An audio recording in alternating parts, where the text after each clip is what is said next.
오늘은 예수님의 사람 23번째 주님의 음성 듣기와 분별이란 제목으로 함께 은혜를 나누고자 합니다. 오늘 본문의 내용을 보면 예수께서 돌이키시며 베드로에게 사탄아 내 뒤로 물러가라. 너는 나를 넘어지게 하는 자로다. 내가 하나님의 일을 생각하지 아니하고 도리어 사람의 일을 생각하는도다.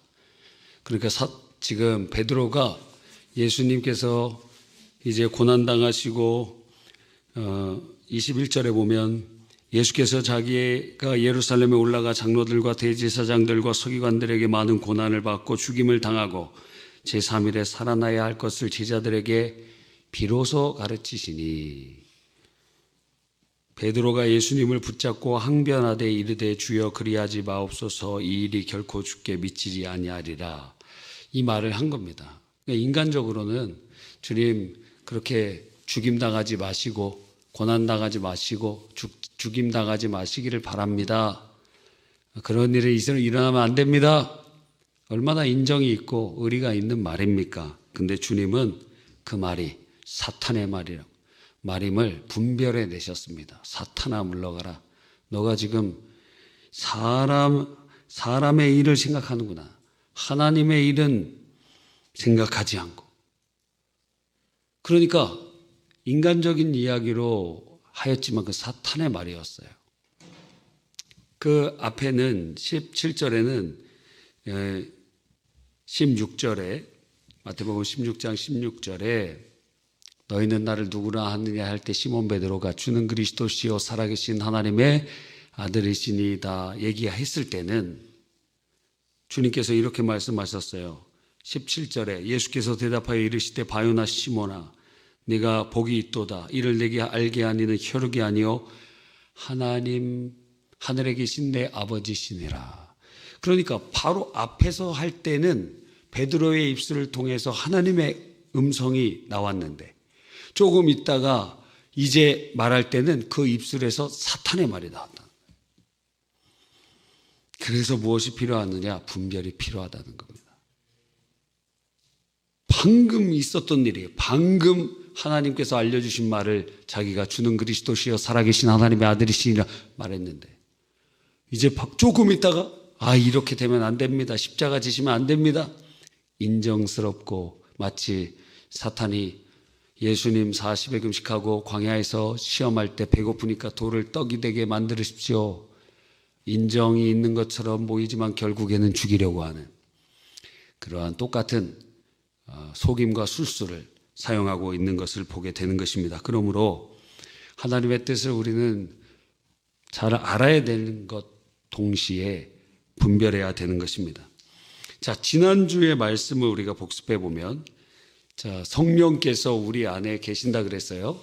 그러니까 우리 귀로 음성을 공기를 진동하면서 우리의 고막을 통해서 들어오는 음성으로 하나님께서 말씀하신 경우도 있지만 극히 예외적이고 왜 예외적이냐? 성령이 우리 안에 계시기 때문에 귀에 대고 얘기하실 필요가 없어요.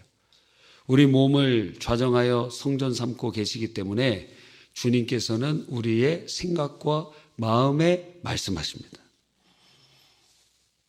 그래서 그 생각을 우리는 분별하면서 하나님의 뜻을 그리고 하나님의 음성을 들을 수 있다라고 말씀드렸어요.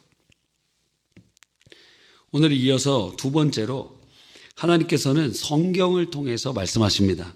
성경은 하나님의 말씀이고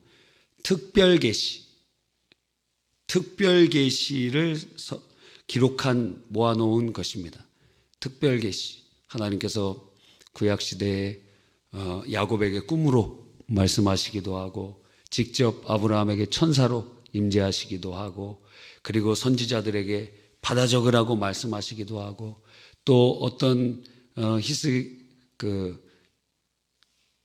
사람들에게는 시편을 편집하도록 하기도 하고 그렇게 여러 가지의 방법으로 성령의 영감으로 하나님의 말씀을 모으고 기록하도록 하신 것입니다. 일반계시, 특별계시 그건 나중에 기회가 있으면 설명을 드리겠습니다. 유기성 목사님은 성령께서 우리에게 하실 모든 말씀을 기록한 것이 성경이다. 그러니까 우리의 삶에 적용해 보면 우리에게 하실 말씀이 다 성경에 기록되어 있다라는 것입니다. 우리가 어떠한 문제나 고민이나 하나님의 뜻을 구할 때 성경을 꼭 읽어야 되는 것입니다. 놀랍게도 성경을 통해서 우리는 주님이 말씀하고 계시는 것을 느낍니다. 갑자기 마음이 뜨거워지고 눈물이 나고 확신이 들고 믿음이 생깁니다. 그래서 기록된 하나님의 말씀을 우리가 흔히 헬라어로 로고스라고 이야기하죠. 그 로고스의 말씀이 성령으로 우리에게 적용될 때 그것이 무엇이라고 합니까? 레마라고 해요. 레마. 뭐 의도적으로 구분한 것이 사실 로고스와 레마가 뭐 크게 구분된다고 할 수는 없지만 성령의 적용의 측면에서 기록된 하나님의 말씀이 지금 내게 들려진다는 거예요. 지금 내게 적용된다는 거예요. 지금 내게 감동된다는 거예요. 그래서 하나님의 말씀 성경을 읽을 때 주의 음성을 레마의 말씀으로 들을 수 있다는 것입니다. 또 김동훈 목사님 같은 경우에는 어떤 문제가 발생했습니다. 그러면 창세기부터 요한계시록까지 그 문제에 관한 하나님의 뜻이 무엇인지를 노트에다가 쭉 성경을 읽으면서 관련된 것을 쭉 적어 나가는 거예요. 쭉 정리해 보면 요한계시록까지 딱 끝나면 하나님의 뜻이 무엇인지 알게 됩니다. 하나님의 말씀으로 정리하는 거예요. 두 번째. 세 번째는 묵상하는 것입니다. 성경을 읽을 때 그냥 읽는 것이 아니라 하나님의 음성을 듣기 위하여 묵상하는 것입니다. 예수원의 대천덕 성공의 사제는 하나님의 음성 듣는 방법을 이렇게 한다고 해요. 성경 말씀을 가지고 큐티를 한 다음에 그 다음에 기도를 합니다. 하나님 제게 말씀하여 주십시오. 오늘 말씀을 묵상하고 그러면서 하나님 제게 말씀하여 주십시오. 그리고 나서 간절히 기도한 다음에 주님께서 생각나는 것을 생각나게 하는 것을 쭉 적어 놓습니다. 그리고 그것을 직접 실천해 봅니다. 그러면 이건 하나님의 뜻이면 동그라미, 하나님의 뜻이 아니면 X. 이걸 매일매일 반복하는 게 큐티하면서. 그러면서 큐티에 하나님의 말씀을 쭉 읽고 하나님 내게 말씀해 주십시오. 그럼 쫙 적어놓고 그 하루 동안에 살아봐요. 이건 아니구나. 이건 맞구나. 그렇게 계속하다 보면 하나님의 음성, 동그라미가 점점 많아져요. 하나님의 음성을 분별할 수 있게 되는 것입니다. 크게 이제 우리가 오늘 지난주에는 첫 번째 마음으로, 두 번째 성경으로 주님이 말씀하시고 세 번째는 기도를 통해서 우리에게 말씀하십니다. 기도가 주의 음성 듣는 통로인데 많은 사람은 내가 하는 기도만 하고 끝납니다. 주의 음성을 들어야 되겠죠. 그래서 우리가 전치수 할 때 마지막 시간에 잠잠하게 주의 음성을 듣습니다. 놀랍게도 하나님께서 그때 각 사람에게 하시는 음성이 있고 들리는 음성이 있고 하나님이 역사하시는 것을 경험하게 되는 것입니다. 기도할 때 우리가 라디오, 우리 학생들은 모르겠지만 라디오라는 게 있어요. 그런 게 있는데 그거 이렇게 막 돌리면 씩 합니다. 그러다가 어떤 주파수가 딱 되면 그 소리가 탁 맞아 들어가요. 기도가 그것입니다. 기도를 왜 오래 해야 되느냐? 딴 생각, 부정적인 생각, 내 생각, 별 생각, 마귀에 주는 공격, 여러 가지 많이 있기 때문에 그거를 지직 하는 것을 탁 맞추는 거예요. 어떤 사람 한 번에 맞추는 사람은 기도 훈련이 된 사람이고 몇 번인지 채널이 알아요. 예를 들어 극동방송 뭐죠? 109.6인가? 106.9인가요? 네, 하도 안 들어갔고. 네. 그렇게 탁 맞추는 겁니다. 탁. 한 번에 알아요. 근데 모르면 어떻게 해요? AM 갔다가 FM 갔다가 그러면서 와, 이거 좋은 노래네 들어보니까 불교방송 이렇게 깜짝 놀라요. 여러분.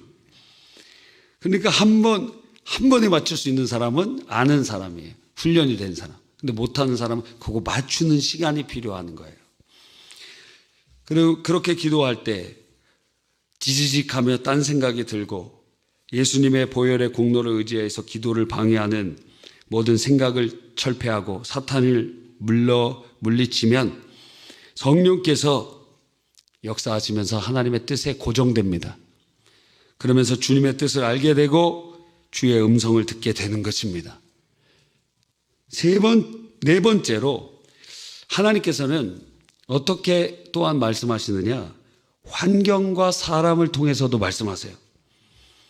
환경을 통해서 어떻게 말씀하실까요?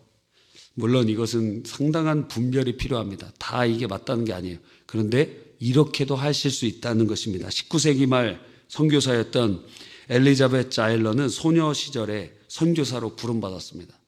우리 학생들처럼 12살, 10살, 14살, 16 주님의 선교사로 딱 부름받았어요. 선교사로 헌신하기 위해 아버지의 허락까지 받은 후 이 구약시대에는, 지금 구약시대는 아니지만 성경에는 미성년자들은, 특별히 딸들은 아버지의 서원의 허락이 있어야 그 서원이 성취됩니다. 그러니까 선교사로 헌신하기 위하여 아버지의 허락을 받은 후 마지막으로 어느 선교의 테스트를 받게 되었는데 그만 큰 병에 걸리게 되었습니다. 선교회 사무실 직원들이 선교회를 찾은 그녀의 모습을 볼 때 병색이 완연한 것을 보고 깜짝 놀랐습니다. 그들은 하루 뒤에 면접을 보기로 하고 우선 좀 쉬십시오 말한 후에 다락방으로 인도했습니다. 그곳에서 그녀는 내내 절박한 심정으로 기도했어요. 하나님, 정말 저를 부르신 것이라면 저와 함께 계심을 알려주십시오. 밤새 기도합니다. 다락방 문을 열자 침대와 창문이 보이고 창문 위에 조그만 액자가 하나 딱 걸려 있는데 눈에 확 들어오는 겁니다. 그 액자에 이런 글이 쓰여 있었습니다. 함께 가자. 그것은 하나님께서 그녀와 동행하신다는 그 기도의 응답이었어요. 그리고 그 함께 가자 그 하나님의 말씀 거기 액자에 딱 써 있는 것을 보는 그 순간 이후에 질병이 딱 고침받았어요. 아, 그래서 이거 하나님의 뜻이구나 하고 확신을 갖고 선교적 사역에 수행하게 되었다는 것입니다. 그 환경을 통해서도 주님이 말씀하신다는 거예요. 뿐만 아니라 사람을 통해서도 말씀하시죠. 우리가 잘 알고 있는 존 칼빈 기독교 강요. 그래서 어떤 중학생들은 기독교 강요 그러니까 막 강요하는 줄 알아요. 강요. 그게 아니라 어려운 단어는 거꾸로 읽어보라 그랬죠. 강요, 요강, 대학 입시 요강. 그게 뭡니까? 요약이라는 거예요. 대략 정리해 놨다는 거예요. 그렇죠. 그러니까 존 칼빈 종교개혁의 그 사상을 완수하고 대단한 인물 아닙니까?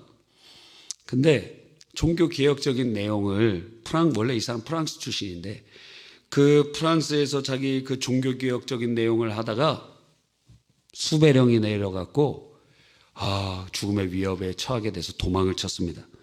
그래서 바젤, 지금 스위스 바젤이죠. 바젤로 가려고 했는데 그 길이 차단되어서 다른 길로 돌아갈 수밖에 없어요.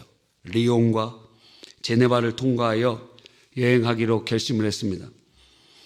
감이 안 오시죠? 저도 못 가봐갖고 감이 안 오는데 같이 좀 가보시죠. 이제 칼빈이 갔던 길도 한번 가보면서.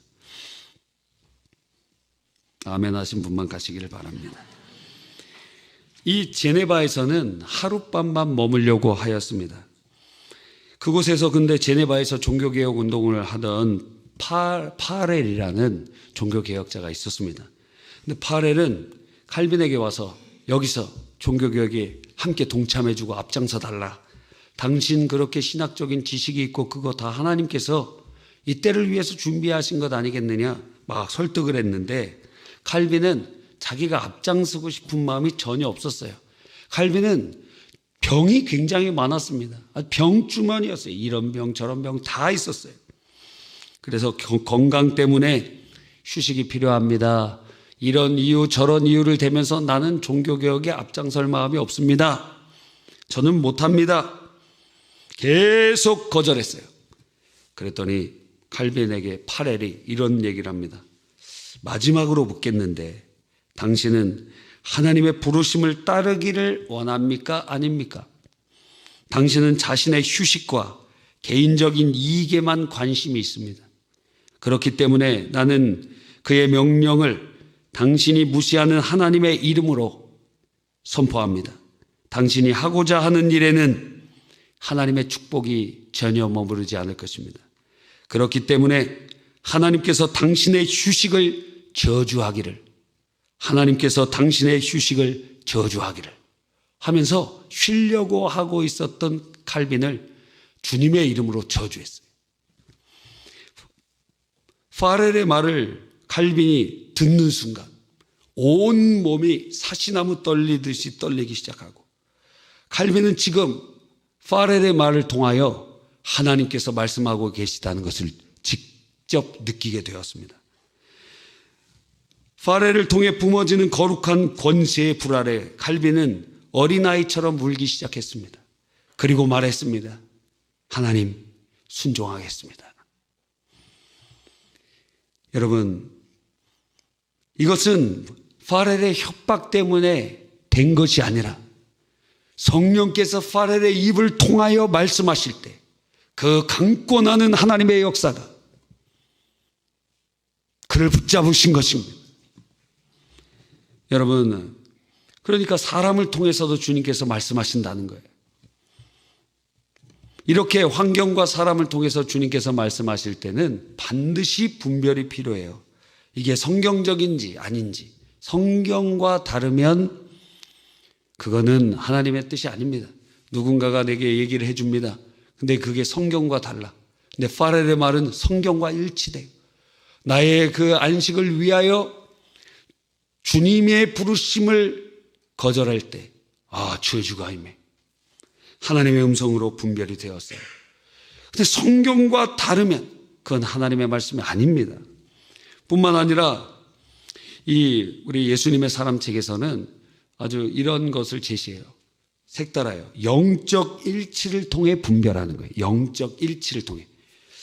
그게 무슨 말입니까? 예수 믿는 성도들에게는 내게도 성령, 저 앞에 있는 사람에게도 성령, 옆에 있는 사람에게도 성령님이 계시기 때문에 이것이 하나님의 뜻이라면 그 사람들과 같은 마음이 임하게 된다는 거예요. 하나님께서 모아주신다는 것입니다. 예를 들어 세소식반 한다. 목사님이 갑자기 뜬금없이 세소식반 합니다. 이렇게 할 때 어때요? 나는 아니지요 하고 아무도 안 모일 수도 있었다 이거예요. 그런데 지금 13개의 세소식반이 진행되고 앞으로도 점점 많아질 겁니다. 왜 그럴까? 같은 성령으로 우리 안에 성령께서 그 목회적인 선포와 비전이 하나님의 뜻이라는 것이 동의된다 이거예요. 동의된다. 그게 따라진다 이거예요. 그러니까 합력하여 주의 일을 감당할 수 있는 일치가 일어나게 되는 것입니다. 이 책에는 이제 유기성 목사님의 간증이 있어요. 한 번은 앞으로 몇 년분의 생활비를 건축헌금으로 작정하기로 아내와 합의를 했다 그럽니다. 몇 년분의 연봉이죠. 그런데 가족 중에 딸들도 있었잖아요. 아들은 없었나 봅니다. 그 딸들과 의논함을 깨달았습니다. 그래서 대학생인 큰딸과 초등학생인 작은딸을 불러다가 이렇게 얘기합니다. 아빠 엄마가 건축헌금을 작정하려고 한단다. 그렇게 되면 너희에게 많은 어려움이 있을 거야. 그러니 너희의 허락도 필요하구나. 기도해보고 결정해 주렴. 작은 딸은, 초등학생 그 딸은 와갖고 이렇게 물어봅니다. 이제 피자를 먹을 수 있는지 없는지, 그리고 구체적으로 어떤 것을 못하게 되는지 여러 가지를 물었습니다. 정한 시간이 다 지나고 나자 헌금을 작정할 때가 되었을 때 딸들이 대답했어요. 아빠, 그렇게 하세요. 저희도 그렇게 하는 것을 하나님이 기뻐하신다고 믿어요. 그러니까 그 가족이, 왜? 그 딸들의 마음속에도, 예수 믿는 딸들의 마음속에도 성령이 계시기 때문에 같은 일치가 일어난 것입니다. 어떤 사람이 기도하다가 어떤 자매가 결혼 배우자라고 생각이 듭니다. 그래서 찾아가요. 당신과 결혼해야 되겠어. 뜬금없이. 그러면 이 일치의 원리에 따르면 그 사람도 성령이 계시기 때문에 어때요?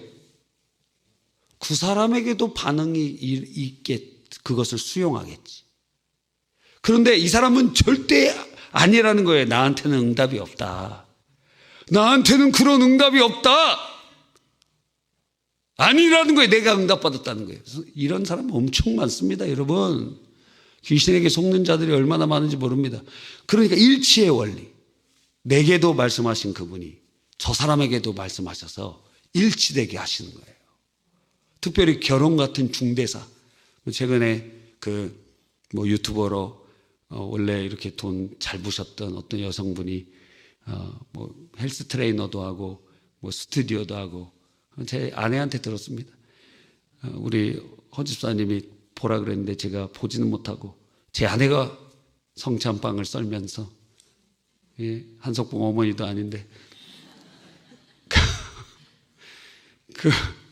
항상 간증을 들으면서 은혜의 상태에서 그런 걸 하려고 하거든요.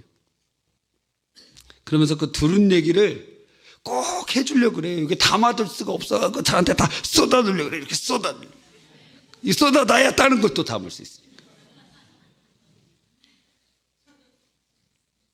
다 얘기를 들었어요. 근데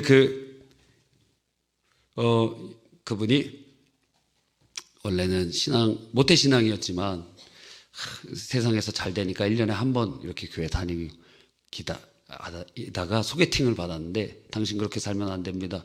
그 얘기 들어서 기분 굉장히 나쁜 상태에서 버스 타고 돌아오는데 거기서 주님을 만나고 회개가 터지면서 나 이렇게 살면 안 되겠다. 그래서 그날부터 교회를 열심히 다시 다니기 시작했다 그래. 그러다가 이제 열심히 봉사하다가 나 돈도 이렇게 많이 벌고 근데 인생이 이렇게 사는 게 그냥 맞나? 처음에는 아침부터 저녁까지 열심히 트레이너 해서 1,000만 원을 벌었는데 이제는 그 스튜디오를 열면서 그 바디 프로필 사진 찍어주는 그걸 하루에 4시간만 일하고도 1,000만 원 이상 벌게 되는 거예요. 나머지 시간에는 자기계발서를 막 읽고 그러면서 어느 날 문득 이렇게 사는 게 하나님 앞에서 무슨 의미가 있나? 그래서 어려운 교회를 내가 도와야 되겠다 하는 마음에 그런 마음을 들다가 어떤 감리교 무슨 대회에서 전도대회인지 하여튼 거기서 1등한 사람 그 교회를 이렇게 보니까 아주 그냥 막 쥐가 나오고 막 어려운 거예요. 한 명밖에 없는 교인이 그런데 그 전도사님이 가서 20명인가 30명으로 이렇게 부흥이 됐다는 거예요. 되게 열악한 사진이 막 나왔어요. 그래서 저기를 가야 되겠다. 그런데 놀랍게 그런 마음을 품고 있는데 그 전도사님이 본인 섬기고 있는 교회에 강사로 온 거예요. 다음날. 그래갖고 담임 목사님에게 제가 틀릴 수도 있습니다. 제가 들은 거니까 직접 본 게 아니에요. 지금 들은 거예요. 그러니까 그 담임 목사님에게 내가 한번 만나야 되겠습니다. 여차여차해서 한번 만나게 해 주십시오.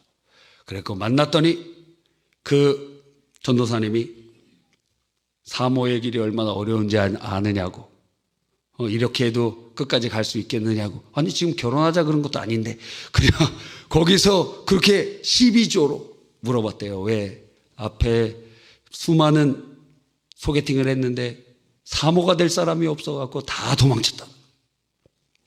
그런데 서로 이렇게 얘기하면서 그날 결혼하기로 결정하고 한 5개월 있다가 결혼했다 그런 거예요. 그걸 결혼하고 거길 가봤더니 그렇게 찢어지고 쥐 나오고 어려웠는데 그때 막 전도상을 받아갖고 거기서 어떤 교회에서 리모델링을 싹 해주고 그리고 돈도 하나도 없고 그냥 사례비도 못 받는 거긴데 딴 교회에서 막 지원을 해주고 그러면서 그 사모님이 교회에서 밥도 차리고 뭐도 하고 다 하더라고. 인터넷도 올리고 여러분, 이 두 사람이 만나서 당일날 결혼을 작정했습니다. 한 사람에게만 성령이 역사하시면 이런 일이 있을 수 없죠. 두 사람 모두에게 일치의 원리를 적용해 주는 겁니다. 우리 학생들 잘 들으십시오. 여러분의 마음이 하나님의 뜻이라고 착각하는 경우가 많다 이거예요. 저 오빠, 저 오빠 진짜 하나님이 주신 오빠야. 뒤통수를 한 대 쳐주고 싶어요. 정신 차려라. 그렇다면 그 사람에게도 반응이 있겠지. 일치의 원리에 따라서. 눈 똑바로 뜨고 절 쳐다보세요. 일치의 원리에 따라서 그에게도 성령이 있을 거 아니에요. 성령님이 내게 말씀하시고 저 사람에게도 말씀하셔서 일치되게 하신다 이거예요. 그런데 이렇게 스토커처럼 막 따라다니고, 예? 제가 얘기했잖아요. 제가 고백했어요? 고백받았어요? 고백받았다 이거예요. 고백받았다. 이렇게 제가 10몇 년 동안 그 프라이드가 있기 때문에 제가 아무 말도 안 했어요. 근데 시간이 지나고 애도 둘 낳고 그러니까 이제 제가 비화를 얘기해 드리는 겁니다. 뭐 그런 자신 없어? 그런 자신 없냐 이거예요. 안 끌려다니고 그래. 아니 하나님이 짝지어 주실 거면 헤어져도 다시 만나. 빌빌대고 끌려다니지 말라 이거예요. 그런데 막 오빠 없으면 난 세상이 그냥 신앙생활 뭐 한 겁니까 도대체. 그런 자신감도 없어요? 나 근데 벌써 35세입니다. 바울 사도는 혼자 있는 것이 더 유익하다 그러기도 했어요. 주를 위하여 독신으로 사는 것도 나쁜 건 아닙니다. 예, 걸리적거리는 거 없잖아요. 여기 상당히 많은 분들이 30년 전, 50년 전으로 돌아가면 나 독신으로 살아도 괜찮을 것 같아 하는 분들 여기에 상당히 3분의 2 이상 있다. 진짜예요. 살아보니까 그냥 그저 그래. 누구라고 얘기하진 않겠어요. 여기 3분의 2가 그렇다고. 살아보니까 그냥 뭐 그래. 혼자서도 그렇게 열심히 살고 주님 잘 섬기고 제한 없이 밤낮 주의 일하고 여기서도 만약 그랬다면 교구장 벌써 다 했을 분들도 많이 있다 이거예요. 그런데 막 남편한테 질질 끌려 다니고 막 저녁 키워야 되고 막 혼자 살았으면은 그냥 밥에다가 콩나물국 이렇게 해서 새끼 먹어도 주의 일하고 막 그럴 수도 있는 건 아닙니까?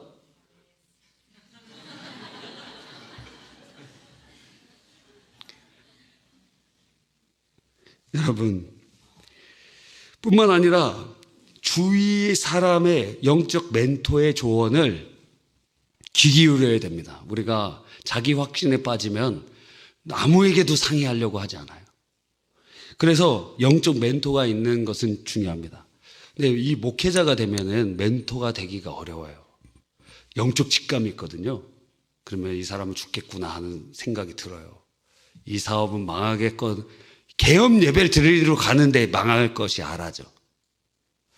그러면 계엄 예배 때 집사님 이 사업은 오래 못 갑니다. 잘 정리하십시오.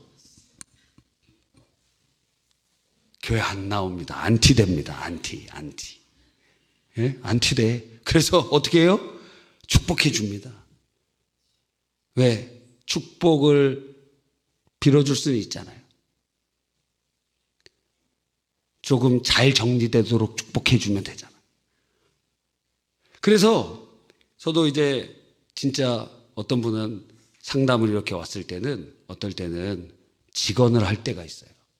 그러면 상처를 받더라고. 아니, 당신 그렇게 살다가 죽을 겁니다. 딱 직언을 딱 해주면 견디질 못하더라고. 감당을 못해. 원수가 됩니다. 그래서 기도해 보십시오 하고 보내는 거예요. 그냥 기도해 보십시오 하고. 알아질 때가 있다니까요. 느껴질 때가 있다니까요. 그런데 그걸 감대를 못해 본인이.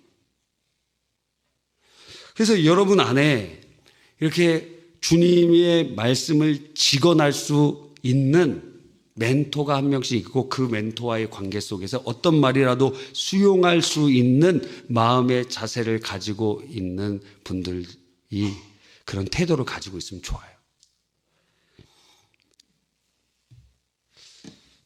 그래서 저도 막 몇 명이 있었는데 그 다음부터는 그렇게 이제 직언을 하지 않습니다. 왜? 감당하지 못하고 원수가 되더라고. 아니면 큰 상처를 입거나. 그게 사실인데. 여러분, 그래서 분별할 때 성경으로 분별하고 영적 일치를 통해 분별하고 주위 사람의 그리고 멘토를 통하여 영적인 멘토를 통하여 분별하고 그렇게 할 수 있습니다. 또 조영기 목사님은 그런 얘기했죠. 특별히 우리 안에 어떠한 소망이 막 일어날 때 그것을 분별해야 되는데 첫째는 6개월 이상 그 소망이 지속되는가, 그 갈망이. 이 땅의 소망은 6개월 이상 지나면 사그러들어요. 언제 그렇느냐 하듯이 6개월 정도 지나면 없어집니다. 근데 하나님의 뜻은 안 하면 못 견뎌요. 견딜 수가 없어요. 계속돼요. 갈망이 있느냐, burning desire, 불타는 갈망이 있느냐. 두 번째는 그 계속 기도하다 보면 하나님의 뜻인가 아니면 믿음이 와요. 믿음은 바라는 것들의 실상이요 보이지 않는 것의 증거, 믿음이 딱 옵니다. 그러면서 내 안에 내 눈에 보이는 게 없고 귀에 들리는 게 없고 손에 잡히는 게 없는데 내 마음 속에는 실상으로 이미 이루어져 있습니다. 내 안에 이루어져 있어요. 뭐라고 설명할 수 없는데 그게 이미 내 안에서는 실제라도. 예를 들어 여러분이 어떤 건물을 짓습니다. 돈도 없어요. 도와줄 사람도 없습니다. 그런데 땅도 없어요. 그러나 마음속에 저 땅이 하나님이 주신 땅이고 그리고 그곳에 이런 건물이 올라갈 것이라는 마음에 이 마음속에 구체적인 그림이 의심 없이 확실히 딱 새겨져 있습니다. 그거 누구한테 설명할 수도 없죠. 우리 마음에만 있는 거예요. 그러나 분명하고 명확합니다. 하나님이 주신 믿음이죠. 그런데 이런 믿음이라고 할지라도 불안해. 어떨 때는 불안하다. 그러면은 세 번째, 평강이 올 때까지 계속 기도해야 됩니다. 이게 세 번째 기준. 네 번째, 그래도 예를 들어 이제 조영기 목사님 책에는 뭘 구했냐면 국민일보를 세우려고 할 때 돈이 굉장히 많이 들었거든요. 만약 지금 하려고 그러면 뭐 조 단위의 돈이 들었을 텐데 그때 당시에도 굉장히 많이 그 자금이 들어갔습니다. 그러니까 이런 막대한 일을 진행하기 위해서 그러니까 네 번째, 하나님 징표를 주십시오. 기드온처럼 징표를 달라고 하나님 앞에 간구하는 겁니다. 그래서 갈망, 믿음, 평안, 징표. 여러분, 하나님께서는 여러 가지 방식으로 우리에게 말씀하십니다. 그런데 그것은 반드시 분별해야 됩니다. 영분별에 우리가 예전에 몇 년 전에 살펴보았죠. 그것도 참조해 보시면서 안 그러면 세상에 마귀에게 속고 세상에 속고 우리 감정에 속고 사람에게 속습니다. 마귀에게 속습니다. 그러나 분별하고 주의 음성대로 따라가면 주님이 기뻐하시고 우리 안에 성령의 열매가 맺고 영혼이 잘되고 범사에 잘되고 강건해지는 놀라운 축복들이 임하게 될 줄 믿습니다. 기도하겠습니다.